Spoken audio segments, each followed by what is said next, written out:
Concentrate on wealth. It was never intended that man should be poor. When wealth is obtained under the proper conditions, it broadens the life. Everything has its value. Everything has a good use and a bad use. The forces of mind, like wealth, can be directed either for good or evil. A little rest will recreate forces. Too much rest degenerates into laziness and brainless, dreamy longings. If you acquire wealth unjustly from others, you are misusing your forces. But if your wealth comes through the right sources, you will be blessed. Through wealth, we can do things to uplift ourselves and humanity. Wealth is many persons' goal. It therefore stimulates their endeavor.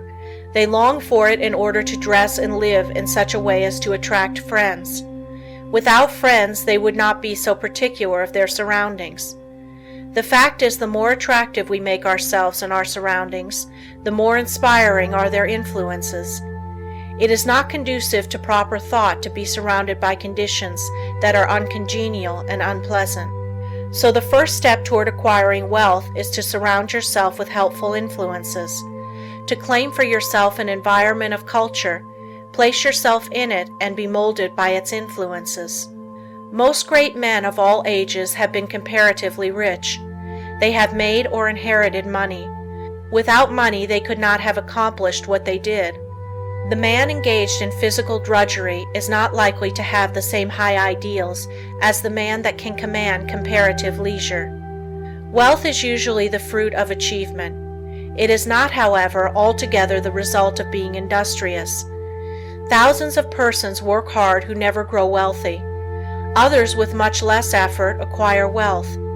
Seeing possibilities is another step toward acquiring wealth.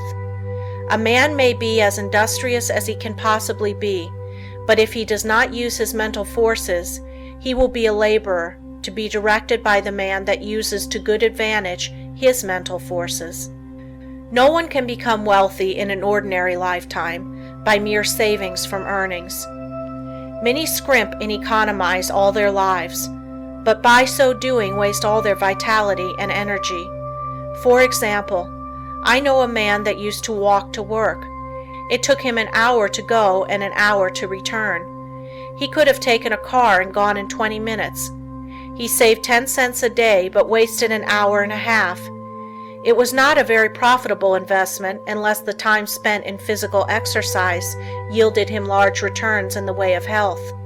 The same amount of time spent in concentrated effort to overcome his unfavorable business environment might have firmly planted his feet in the path of prosperity. One of the big mistakes made by many persons of the present generation is that they associate with those who fail to call out or develop the best that is in them.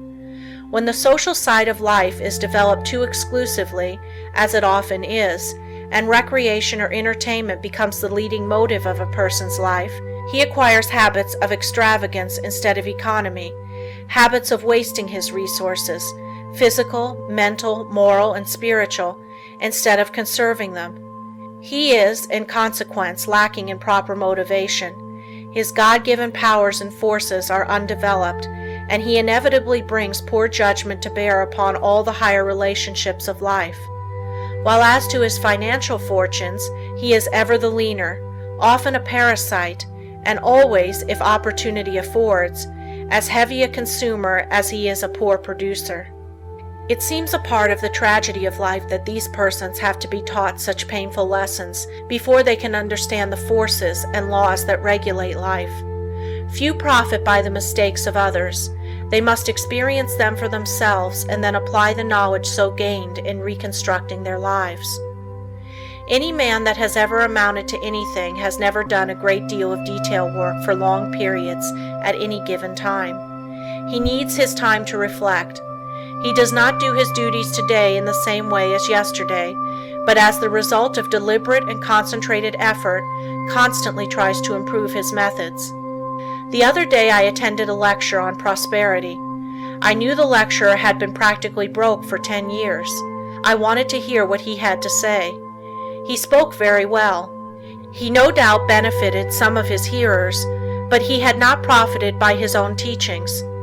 I introduced myself and asked him if he believed in his maxims. He said he did. I asked him if they made him prosperous. He said not exactly. I asked him why. He answered that he thought he was fated not to experience prosperity. In half an hour I showed that man why poverty had always been his companion. He had dressed poorly. He held his lectures in poor surroundings. By his actions and beliefs he attracted poverty.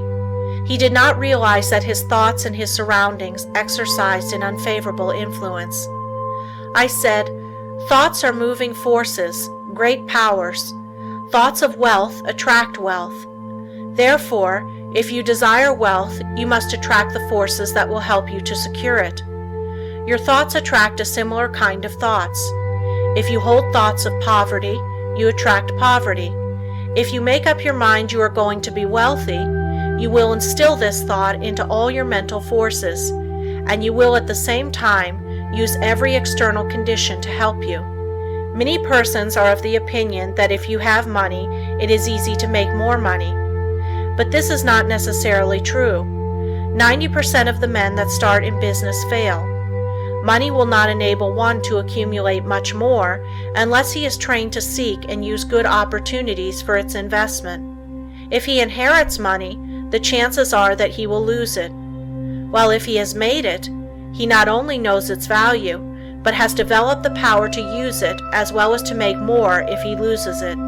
Business success today depends on foresight, good judgment, grit, firm resolution, and settled purpose. But never forget that thought is as real a force as electricity.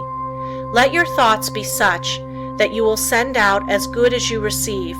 If you do not, you are not enriching others, and therefore deserve not to be enriched. The man that tries to get all he can from others for nothing becomes so selfish and mean that he does not even enjoy his own acquisitions. We see examples of this every day. What we take from others will in turn be taken from us. All obligations have to be met fairly and squarely. We cannot reach perfection until we discharge every obligation of our lives. We all realize this, so why not willingly give a fair exchange for all that we receive? Again, I repeat that the first as well as the last step in acquiring wealth is to surround yourself with good influences, good thought, good health, good home and business environment, and successful business associates. Cultivate by every legitimate means the acquaintance of men of big caliber. Bring your thought vibrations in regard to business into harmony with theirs. This will make your society not only agreeable, but sought after, and when you have formed intimate friendships with clean, reputable men of wealth, entrust to them for your investment your surplus earnings, however small, until you have developed the initiative and business acumen to successfully manage your own investments. By this time you will, through such associations, have found your place in life, which if you have rightly concentrated upon and used your opportunities, will not be among men of small parts. With a competence secured, you will take pleasure in using a part of it in making the road you traveled in reaching your position easier for those who follow you. There is somewhere in every brain the energy that will get you out of that rut and put you far up on the mountain of success if you can only use the energy. You know that gasoline in the engine of an automobile doesn't move the car until the spark comes to explode the gasoline. So it is with the mind of man. We are not speaking now of men of great genius, but of average, able citizens. Each one of them has in his brain the capacity to climb over the word impossible and get into the successful country beyond. And hope, self-confidence, and the determination to do something supply the spark that makes the energy work.